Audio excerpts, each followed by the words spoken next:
40 күннің жүзі тая барада, жанарлардан мұңлы жастар тамғанда, сұм ажалға ерте қамдап еншіңді кете бардың, әке бұлай болама. Бір әулеттің болдың білдей тірегі, қайғы мұңның желі әркез еседі, бес балаңның қызығына тоймаған елестейді сағым бейнен кешегі.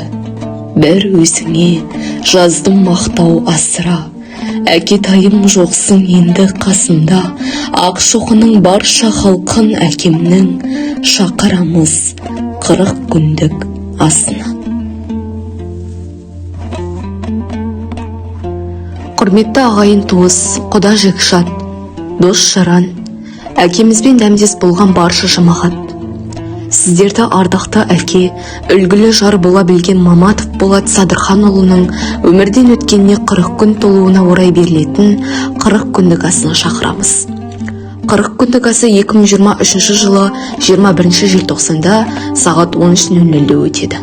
Мекен жайы Ақшоқы ауылы.